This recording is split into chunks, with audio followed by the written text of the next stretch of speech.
As equestrians, we all have those moments where the session we had planned is not the session that happens with our horse, and it can just be incredibly frustrating and really just really annoying when your session before goes so great and then you come out the next time and it just goes pretty much to pot and everything is just not going to plan. I mean, watching it back, it looks like it looks great. You really wouldn't be able to notice too much of the problems that I'm having if I wasn't here to point them out. I mean, everything right now on video looks great. But when you wrote it was far from great. So, what I was aiming to do here was to go around these blocks that I have set up and do a circle around each, but I wanted the block to be the center of the circle, so I was kind of doing a 15-meter circle around each block, and then the blocks are set up on probably about a 25-meter circle, just a little bit bigger of a circle.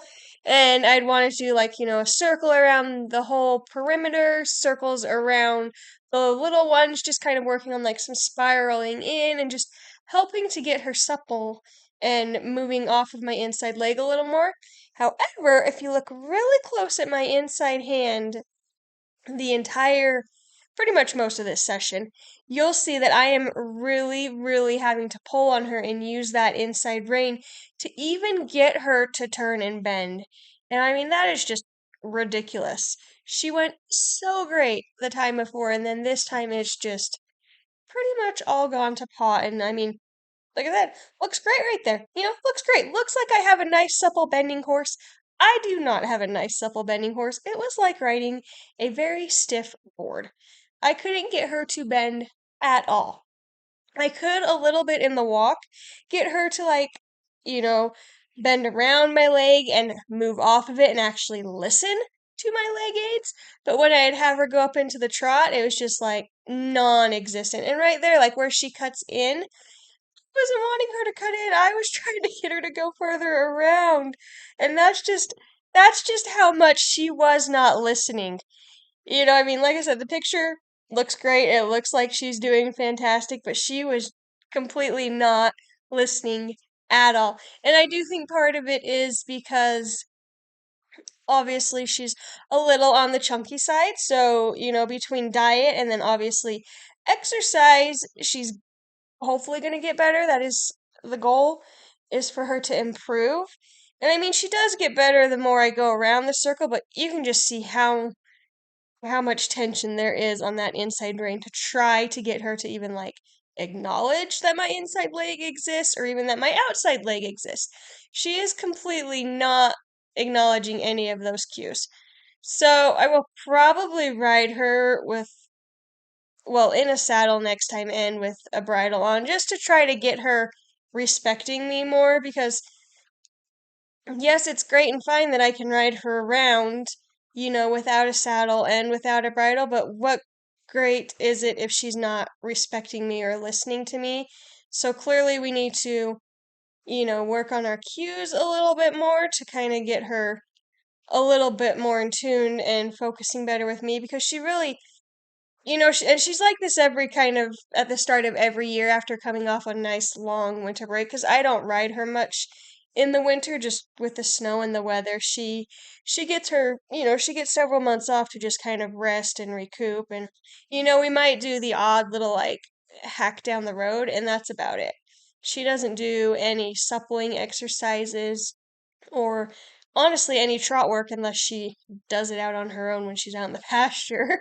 But I don't really push her to do anything in the winter. That's both of our time to mentally just decompress and prep ourselves for the next year. But I do feel like we shouldn't have to keep going through some of these things every single spring. Like, yes, I can see some improvements from last year to this year with her. Like, she would have been not totally focused on even being calm. I mean, she's very calm right here. She's not at all worried about, anything going on. And last year, no, we did not have calmness at all. We just kind of had a hot mess. But I mean, see right here, it looks so pretty, but it's still, I mean, she did do much better going to the right which is kind of funny because her right lead canter is the worst. Like, we struggle so bad at it. And that's one of my goals this summer is to improve that. But the only way I can improve that is to increase her flexibility because she really does struggle with her right lead canter. But her left lead, phenomenal. Hits it every time. I mean, it's fantastic, but yeah, that's the side I'm struggling with. So I mean, going this direction, you can see she's just going 1,000 times better, and I was actually happy with how she went this way. It was just the other way that I really struggled with her. And so I am going to do a little bit of a change up. I'm going to put some tack on her next time and just, just try to slowly build up the building blocks so that she improves and then I improve and we're not just doing something without a purpose to it. I do want to, my goal is to, fix our right lead because our right lead has really struggled and that's actually all my fault that it struggled because I never really taught her how to carry a rider and do that at all ever. I just always went to the left. So it is entirely my fault and now, you know, f- a lot longer down in her training I'm trying to fix some of these habits that I created, but I will own it. That is all me and I'm sure, the suppleness is partially me, but that the suppleness is partially her too, just being, one, not listening, and two, the weight issue is definitely a thing here with her. But after I kind of did some circles around it, I just started to, I pretty much went off of my entire original plan and just started circling around any of them, doing figure eights with them, and just getting her to think about my legs in any way I could. So I just completely abandoned my original plan. I mean, I still had the same concept of we're working on, you know, giving to my inside leg, being able to go around my leg, wrapping around it. So I mean, that concept was still there, but the pattern I had wanted to use to do it, I improvised to try to fit the situation as best as I could. So you'll see, sometimes I go to the left. Like, it's getting better right here. It is, I will say, definitely a lot better. And then I cut across and go the other way. So I'm like, I needed to add it, just spice it up a little bit here, add a little variety. And you can see I do have a lot less pressure on the rein this time. Like, she is actually softening up to my leg.